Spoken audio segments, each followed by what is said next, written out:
The safest place to be is in the will of God. Trying to find security from things of the world is never going to make us safe. I mean, things can be here one day and gone the next. Obedience may take you to the places that you never even maybe wanted to go, or never saw yourself going. I mean, I'm in a place today, I would never have seen myself as the co-host of the 700 Club Canada, and yet it is the place where you see that God will do what only God can do. And when you allow God to do that in your life, you're going to see things that, man, are going to change your life and change the lives of other people as well.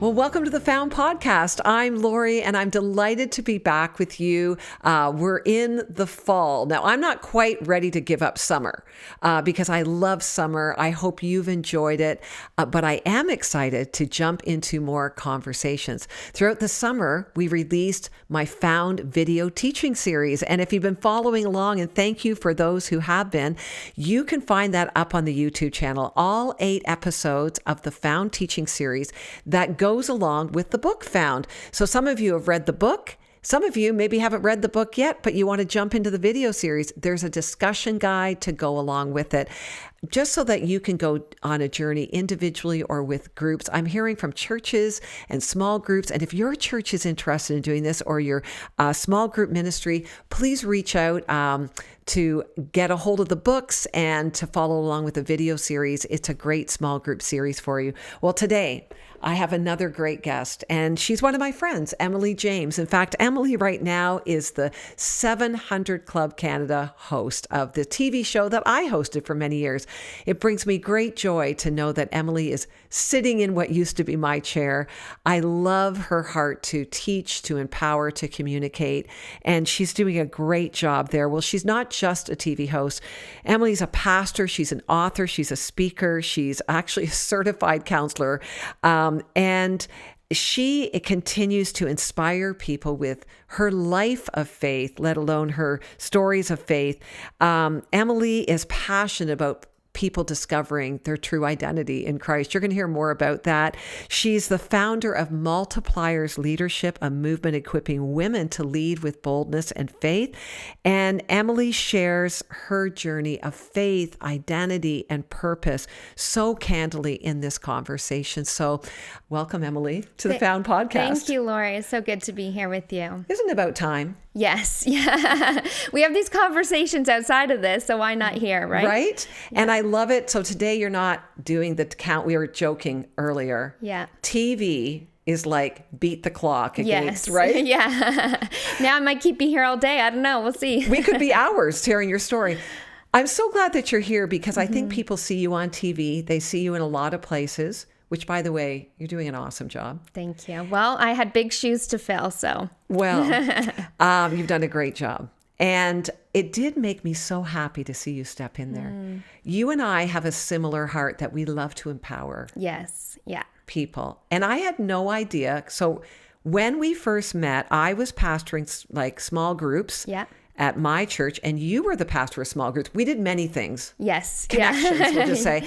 And that's how we met, right? Yes, that is. We connected. I had just moved into the area close by and had started my role in discipleship and connections. And I had heard about you even before that through some of the content and stuff that you were doing, some of your courses online. And then it was like, oh, she's also a connections pastor and discipleship pastor. And now I'm starting as a discipleship pastor. Let me call you. And you were so gracious to me. I mean, I think out of nowhere, I connected with you and you're like, sure, let's get together. Let's And we talk. had a tea. Yeah. You came to my house. Yeah.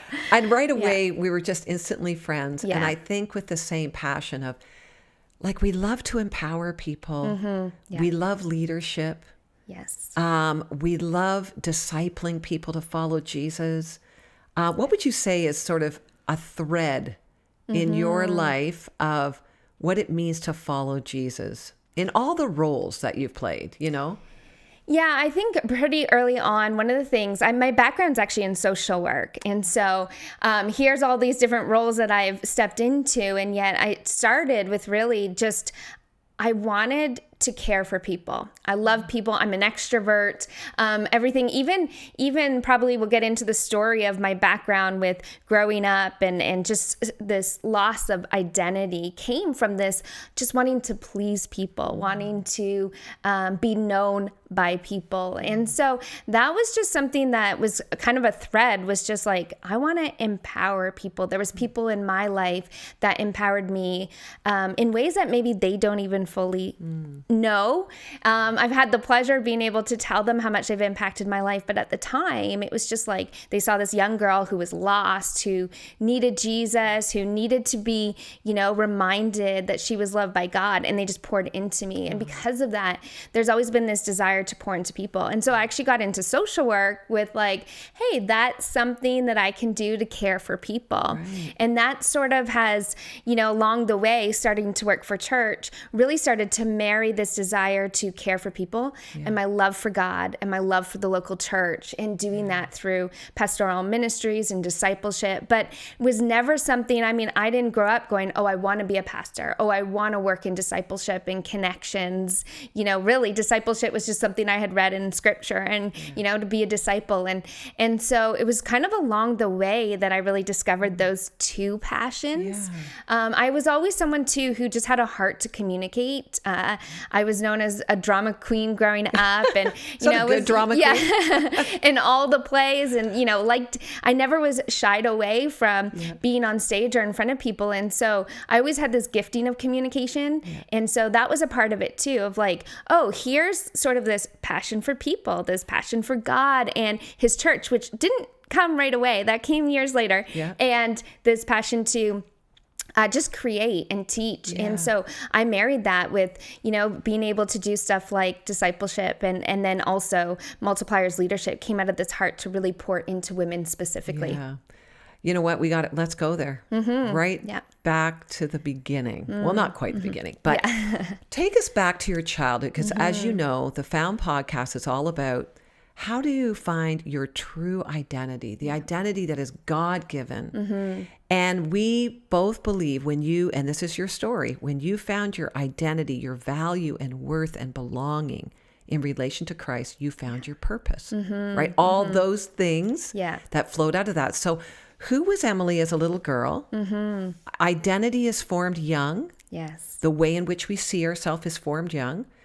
Who were you as a little girl, and what were some of maybe the struggles that you experienced that would be part of your story of feeling like you didn't know who you were, that you didn't have an identity and knew what your purpose was?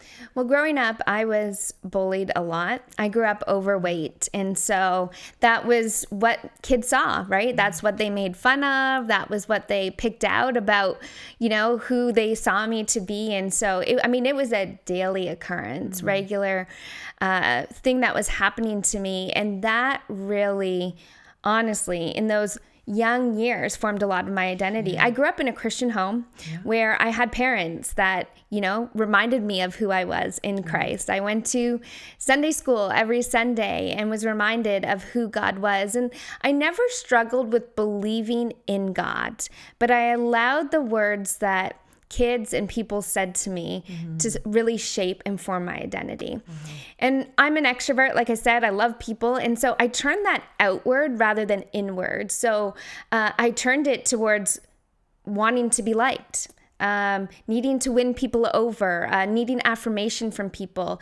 And so I wanted to be popular. I wanted to be cool because I wanted to feel like I fit in, because everybody was telling me I wasn't. And so because I loved people and friends and being social, I just tried harder and harder. And so I was looking for love and affirmation and acceptance really from just people and friends. Yeah. And that led me down to really in high school, stepping into things like party scene and drinking and, dabbling in drugs and, trying them out sort of thing just to fit in. Not that I never got to a place where I would say I was caught in addiction of it, but I was caught in, hey, if someone offered it to me, I was going to take it because I wanted to feel accepted and I wanted to feel like I belonged. And so that was many years of my high school. And that really led me into this trajectory of guilt and shame because, Lorie, like, I loved God, and yet I felt like my friends were more important in that time. And then also, I was really good at playing church. Right. And so I would, on a Sunday morning, go from being like hungover, go to church, get myself showered and ready to go with my parents. And I would look like I would worship and I would put up my hands. And so here at church, I was like, you know, the good girl. That was my image. And then here with my friends, I was like, tell me what to do and I'll do it because I want to be friends. And so I actually did that for many years. And that started to shape my identity in that I felt a lot of shame and guilt. Right. Like I really didn't know who I was and what I wanted to be. And then it was in my grade 12 year that God captivated my heart. Well, hold on there, because there's so much in there about, and you've said it, when we're looking to find ourselves, it's just like this fitting in. We want to belong so desperately. And I think for many people, we can make poor choices in our life out of this deep longing. Yes. Right? And like, as you know, people are listening, they're going, man, maybe it was the weight journey, right? Maybe it was the image. Yeah. Like we talk about identity as being part of our image and how we project to the world, right? What were just unpack that a little more for us. Like what were some of the lies that really started to take root in you as you were performing on one side? You were kind of performing for both crowds, weren't you? Yes, I was. And, you know, I think that's a key there is for me, my identity was wrapped up in my image. I grew up, you know, I was an 80s kid, so grew up in the 90s where you saw it everywhere, right? In magazines and I mean, magazines, kids wouldn't even know what those are today. But, you know, in every picture that you saw. Yeah.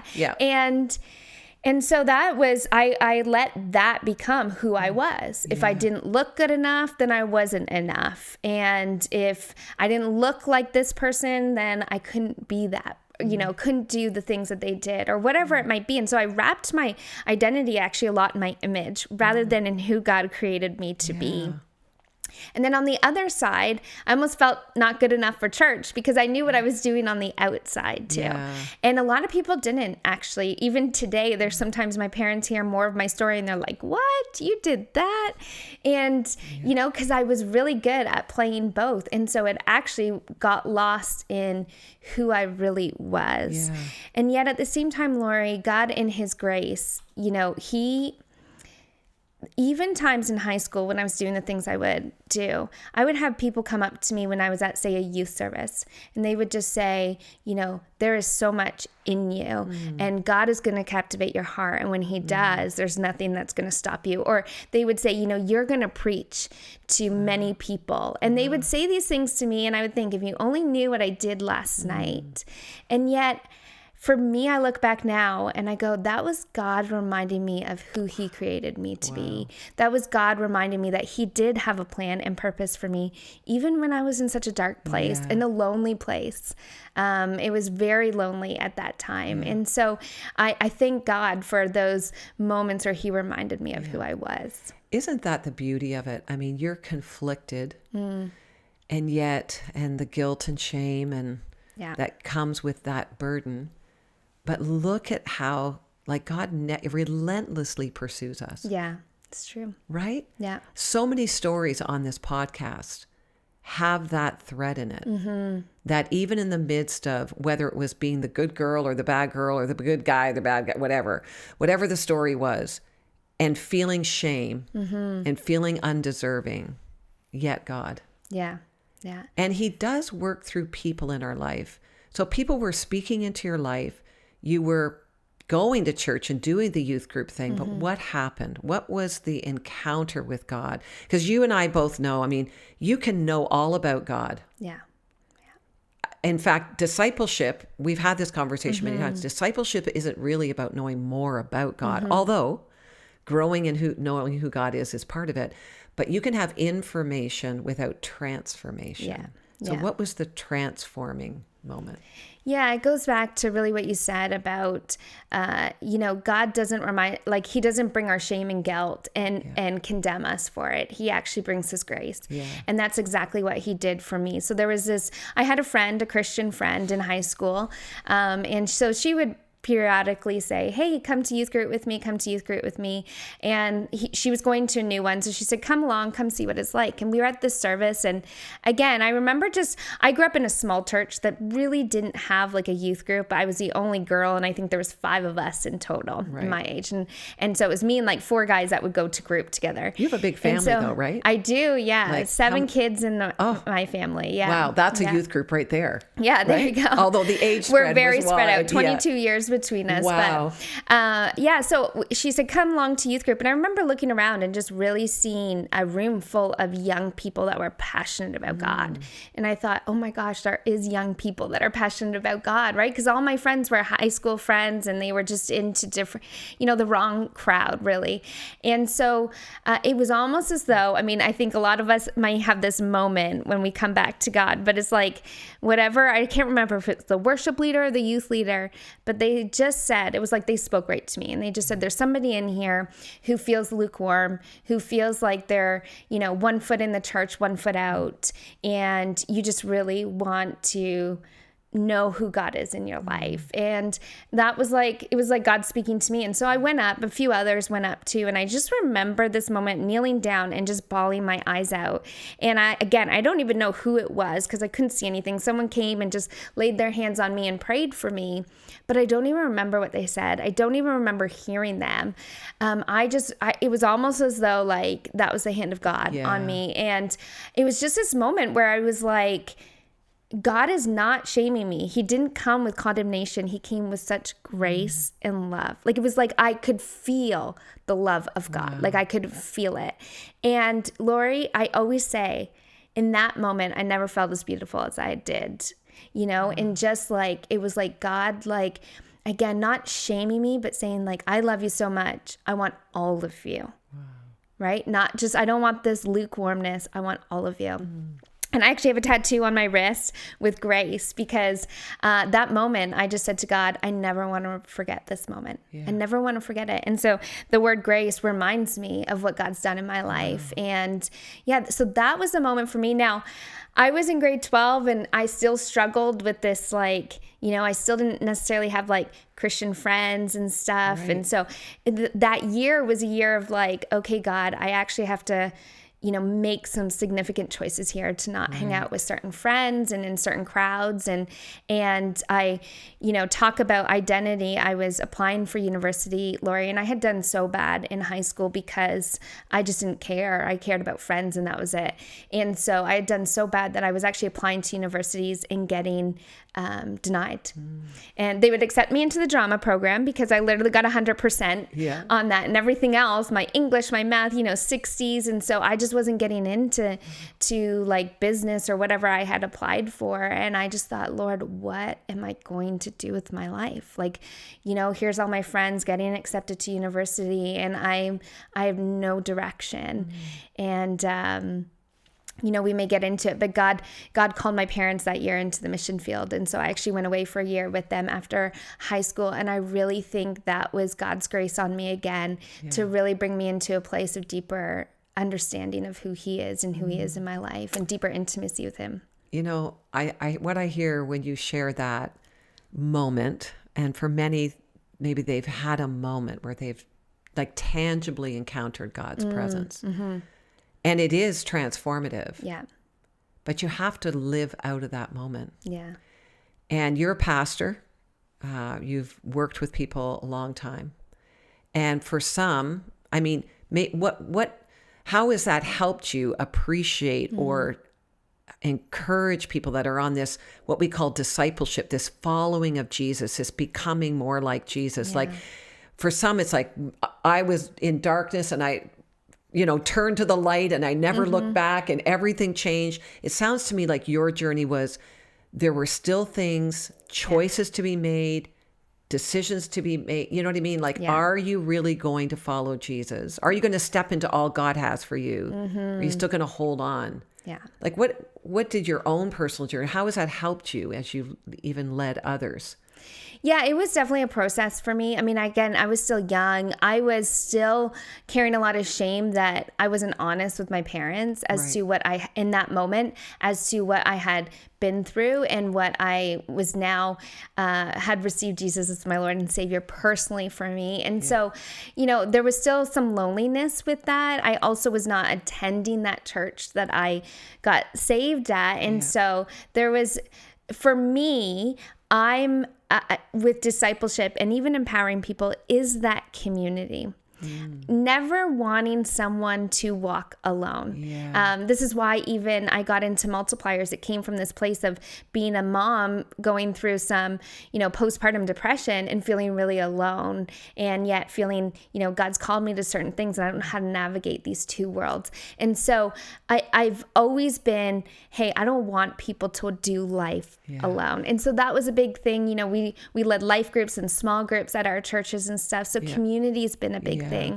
But I also think about, this is what we are called to walk together, that life is a process. I mean, Lorie, both of you and I have done a lot in the area of identity, but I'm sure we can both say there's days that we have these insecurities that just pop back up and we have to deal with them again.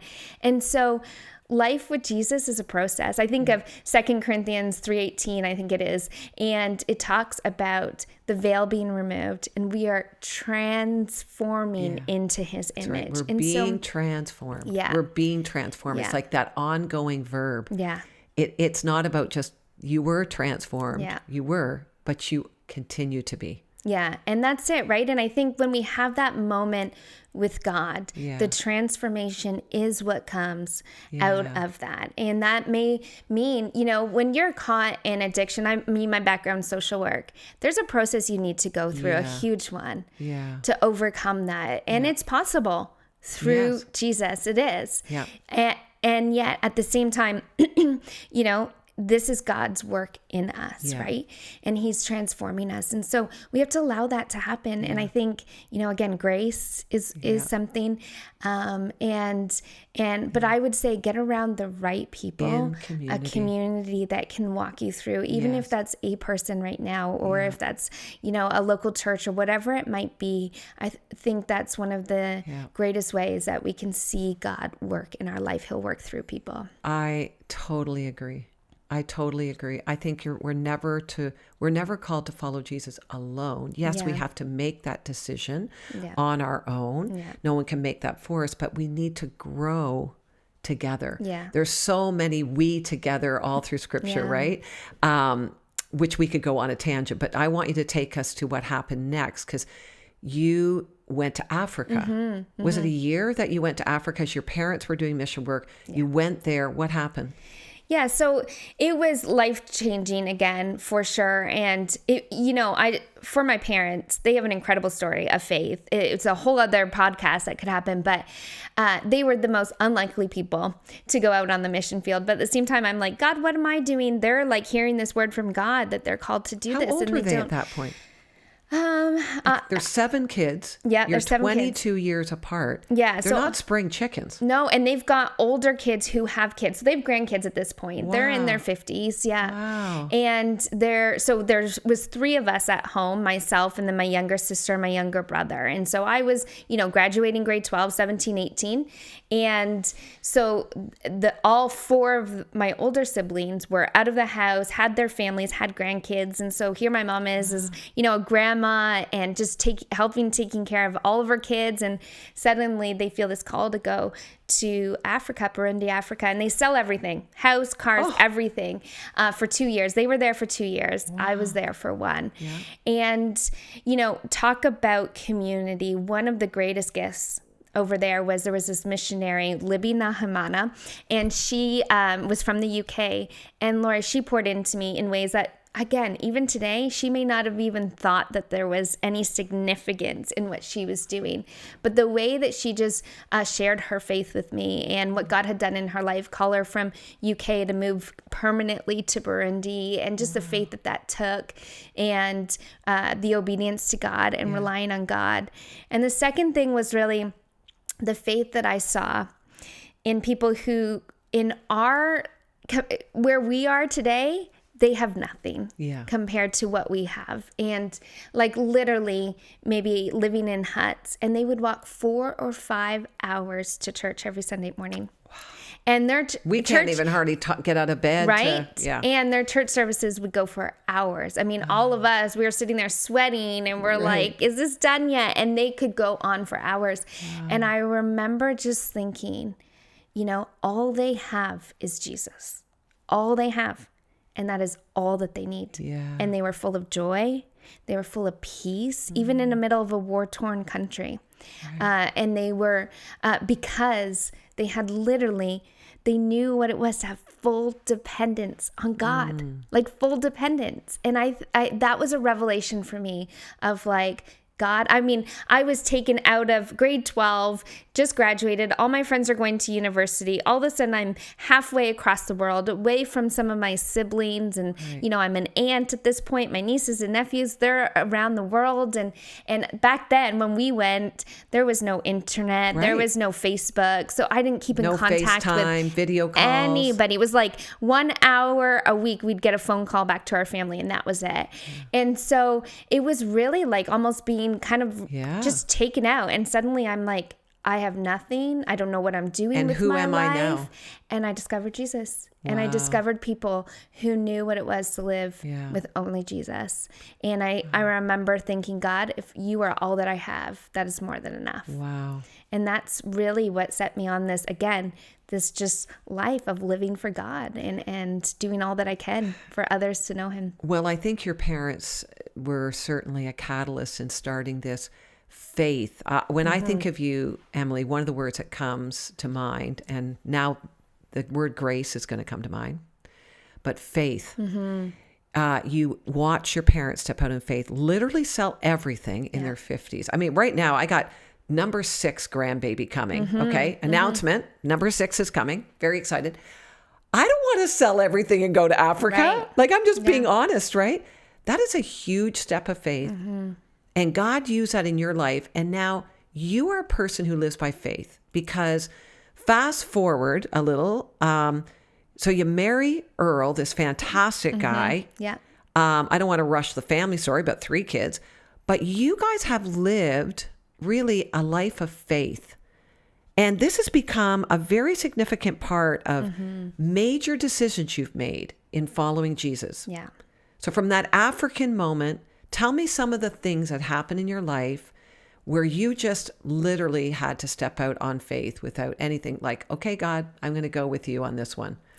Yeah, I would have, now that you're saying that, what my parents did, it spoke volumes to me at that time.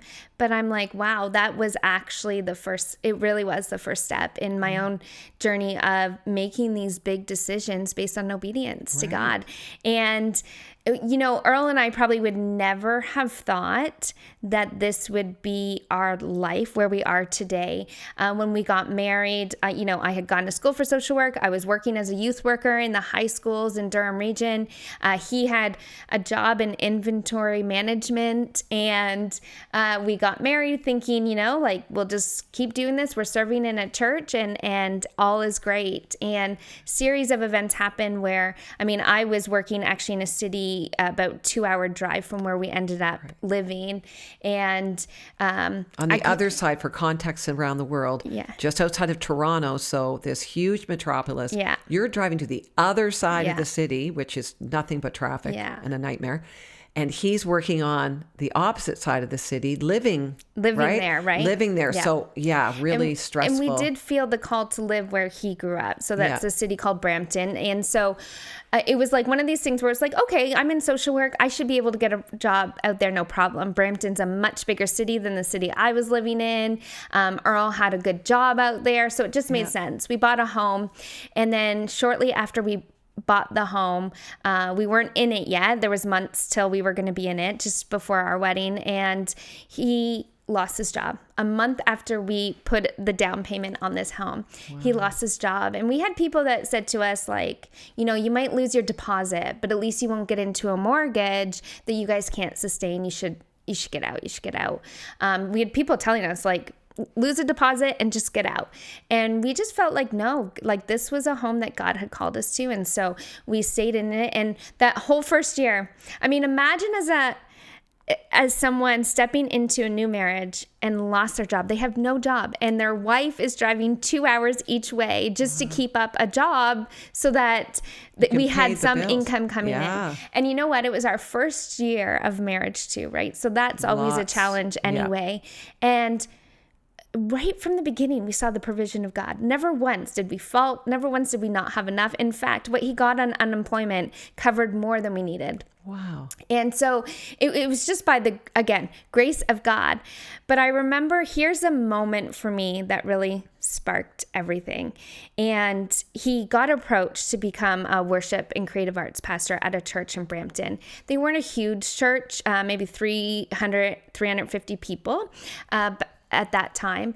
And it was not something he saw himself doing, but he's a worship leader. Yeah. He's a musician. And so he led worship at his parents' church. And I guess somebody heard him one day and attended this other church and said, we need a worship pastor. I know the guy, he is an anointed worship pastor. And this was just Earl leading worship at his parents' church. Right.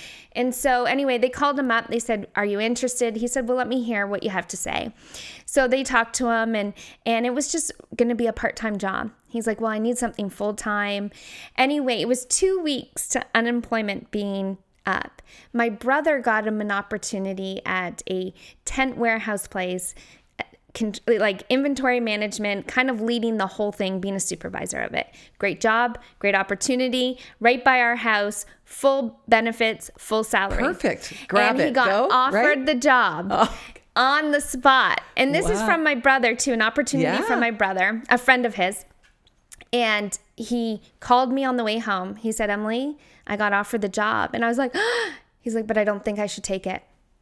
And I thought, oh, what do you mean? Oh. And he said, I think I need to take this role as worship pastor. I said, it's part-time. We need full-time. Your unemployment's up in 2 weeks. Like, part of me just wanted to be like, are you crazy?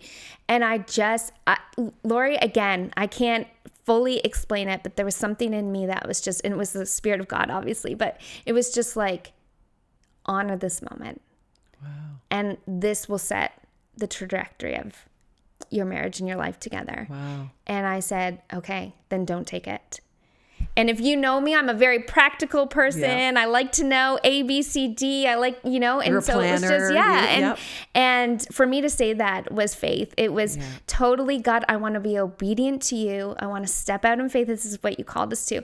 Well, long story short, he got the job as the worship pastor, and he has experience cleaning houses. He used to run a cleaning business with his parents. And so they needed a janitor. And so Earl would halftime lead worship in the creative arts and halftime clean the church until they could give him full time. Wow. But Lorie, that actually led me to get a job at that church, which led me to discover my love for the local church and pastoring, which led me to an organization that developed my skills in discipleship, which led me to my role as a pastor of discipleship at another church in Markham. And honestly, like, we would never have seen that. But I think if I had just said, no, you need to take this job and not listen to God, we would have missed out on what God has us. Like, I would not be sitting here today, probably, Lorie, if we had just taken that job. And I mean, for us in that moment, it could be someone else's trajectory or journey. It just wasn't for us. And we knew that in that moment. And because we made that step and we saw how God honored that and was faithful to us, we've now since then made probably about 4 or 5 other bigger, riskier steps of faith. And we've done it remembering the faithfulness of God. Yeah.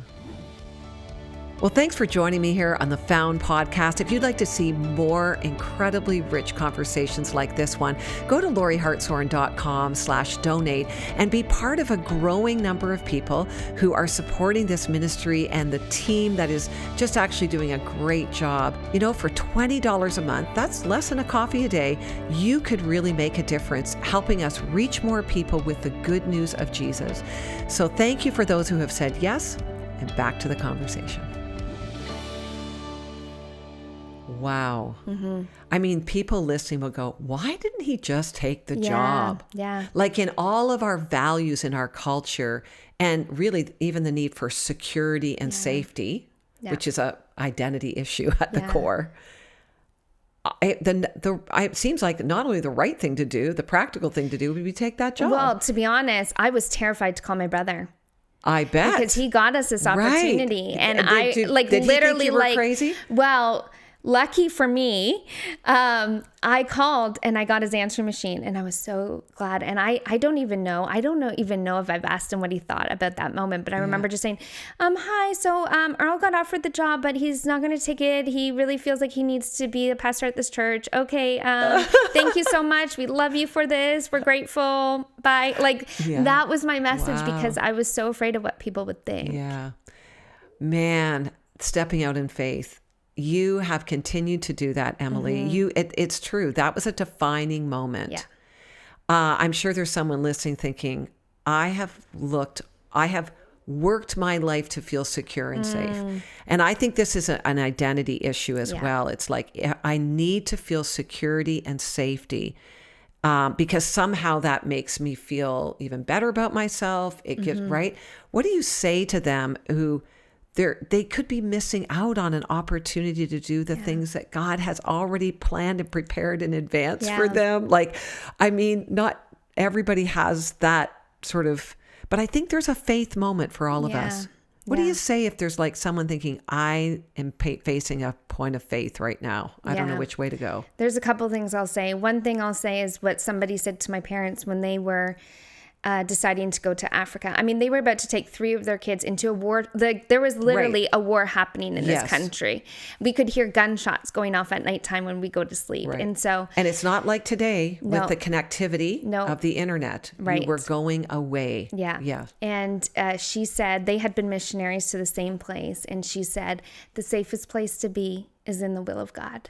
Oh, wow. And, when I think about that, I just think, God, we could have easily stepped into this role that would have probably set us up for many years. And I just think, but God, I may have missed all that you've had. I may not be here today. I may not be doing the things that I've done. And when I think of that, I think, God, in your will is the safest place. Wow. And so I can it was like trying to find affirmation from friends. Trying to find security from things of the world is never going to make us safe. I mean, things can be here one day and gone the next, Absolutely. Right? Everything is fleeting except for God. And so, when I think of safety and security, I actually think of God. I don't think of money. I don't think of savings. And that doesn't negate that it's important to do well financially, to set yourselves up I don't negate any of that, but it is to say that following God's will is actually the safest place for us to be. And I would also say that obedience may take you to the places that you never even maybe wanted to go or never saw yourself going. I mean, I'm in a place today, I would never have seen myself as the co-host of the 700 Club Canada.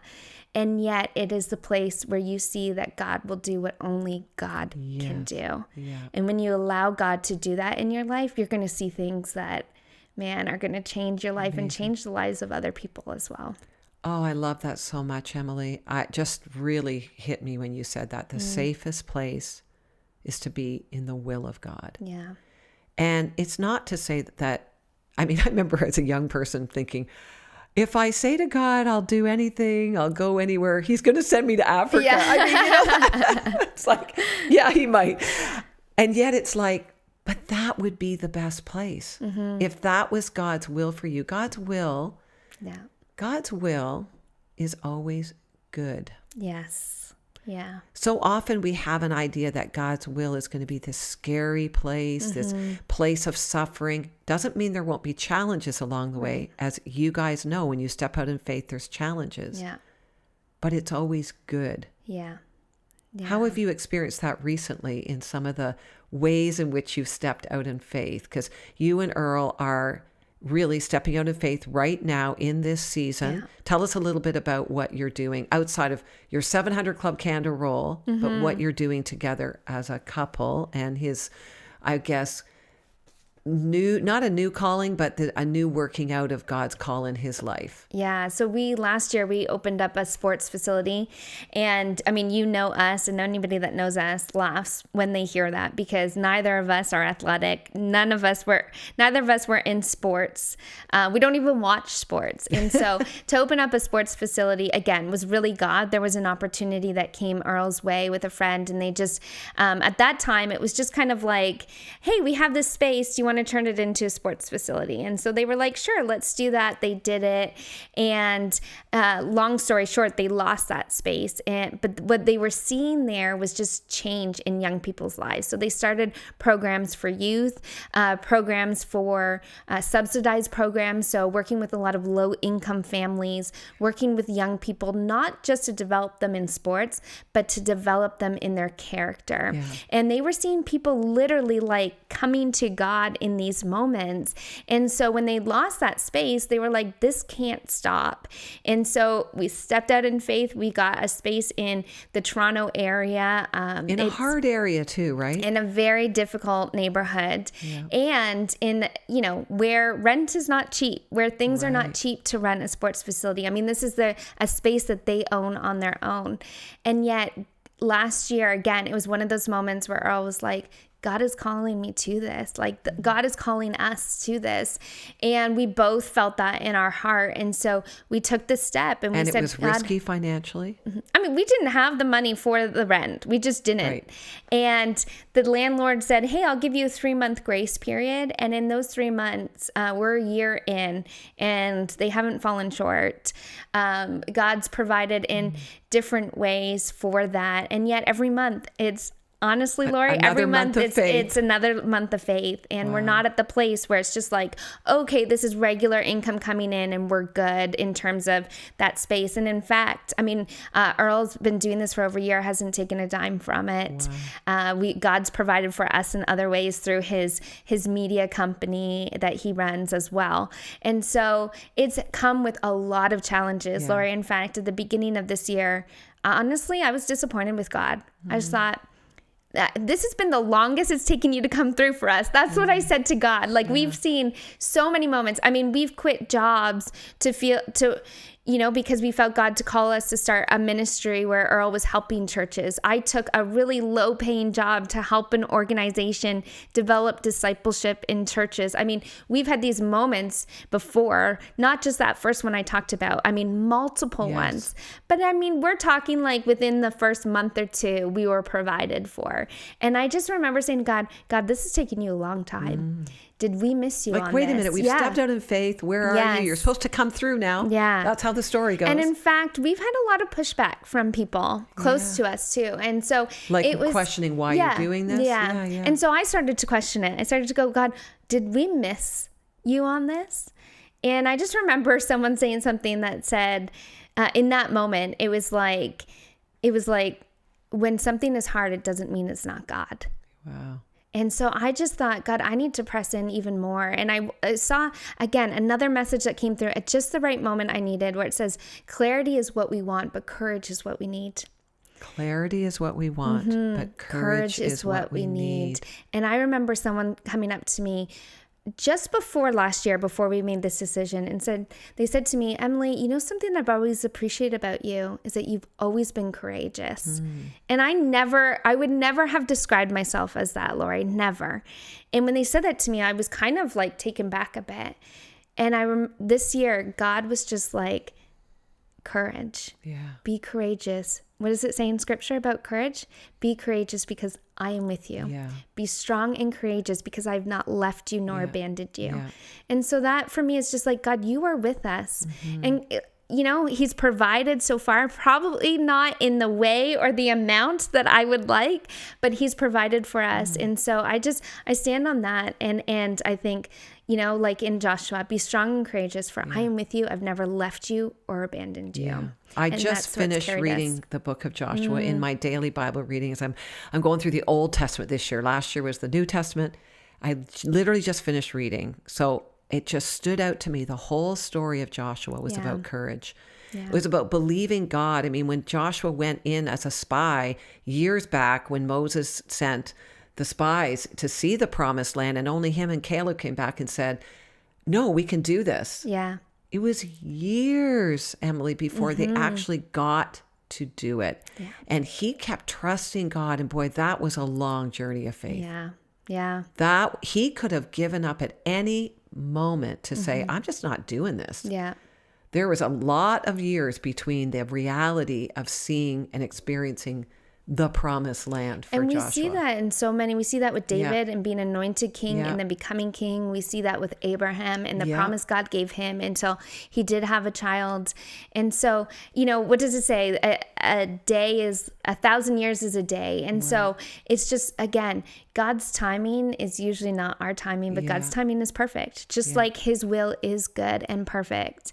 And so when we can trust in that, but you hit something there. Being able to be obedient and trust God really does come back to identity, because we have to know that we are a child of God and he is a father that loves and cares for us in order to be able to trust him to step out in faith. Yeah. And the identity journey, as I share in my book, not only my own story, but the story of others, there is a theme that often, many ways, we get tested on this. Do we really know who we are in Christ now in this season? Right. Like, what do I need to know about not only who God is? Because I do believe that you can't just find out who you really are by looking within, as the world would say, just, reflect inward. It's like, well, actually, you're going to kind of get lost there. There isn't a whole lot of answers inward. But when you look at God, you know who he is. Yeah. You can count on his character and faithfulness. Then you know that you are designed to be like him. There is this journey of, in each season, okay, what am I learning more about myself in light of who you are, God, and in light of sort of deepening my journey of understanding what's available to me now. And I just believe we both experience this as I'm in a season of aging parents. I've had a hard summer, to be honest, with my dad. We thought we lost him in July.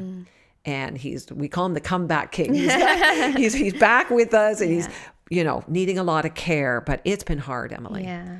And I've really had to strip away a lot of the things that I do, or some of the even time with my family and the way I anticipated my summer to look, and who am I now? And you look at your parents as they age and think everything they've accomplished in their life means, well, it's legacy, but it doesn't mean a whole lot now.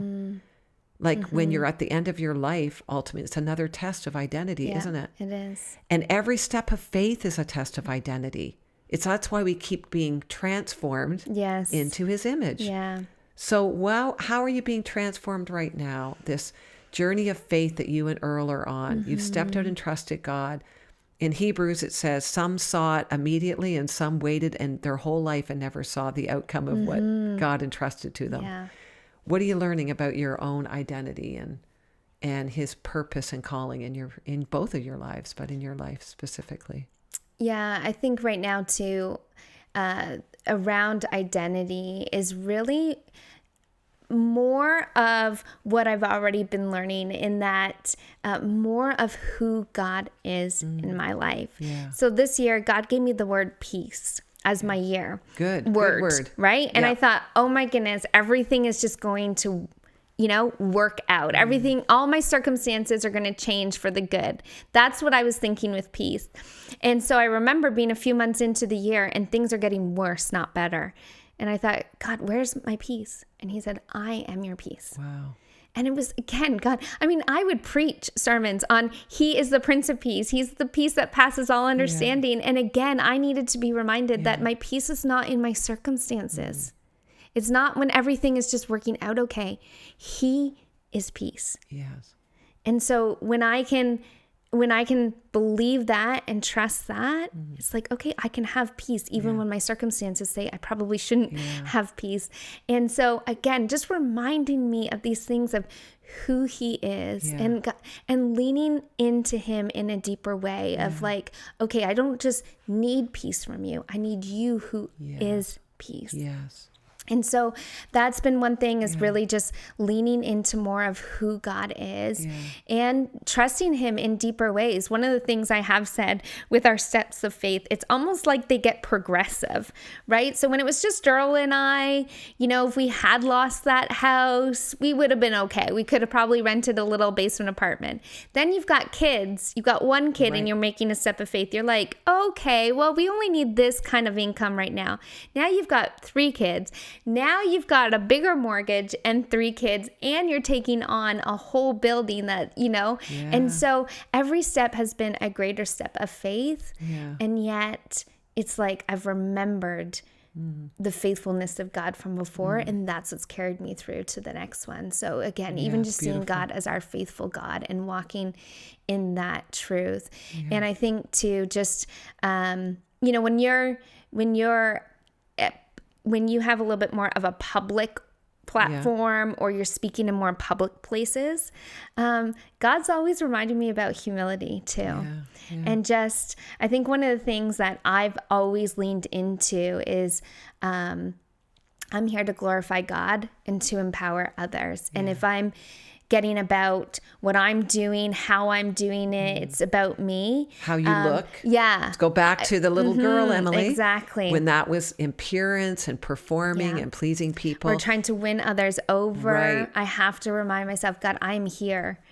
Acts 20 verse 24 has been a scripture for me of, it really talks about, I count my life worth nothing except to share the good news of God. And so I just ask God and even my husband to remind me if there's moments where I'm letting it become more about affirmation of people or recognition of people rather than glorifying God and empowering people.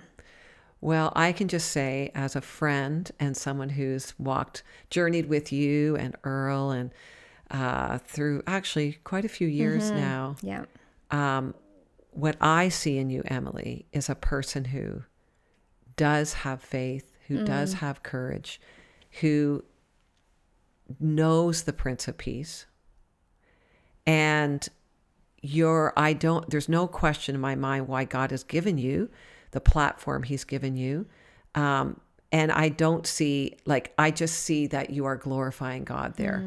I'm so thrilled for the opportunities that he's opened up for you. I think there's many more. I think the freedom is the little girl, Emily, who might have been defined by performing and pleasing and presenting a certain way. Now that in many ways you are performing in a public way in media, you're actually performing for God. Your heart is so clear. And it's a journey to keep trusting God with that. But I believe that's why I put you there. And this peace that passes all understanding, it's evident in both of your lives as you're trusting him in this season. What's a final word that you could share with us in regards to, just people might feel maybe like you, unqualified, what is God calling me to? What encouragement would you give to them in regards to the peace, the courage, stepping out in faith, just being the person God called them to be? That's, that is why I started Multipliers Leadership, because that is my heart, that people truly know that.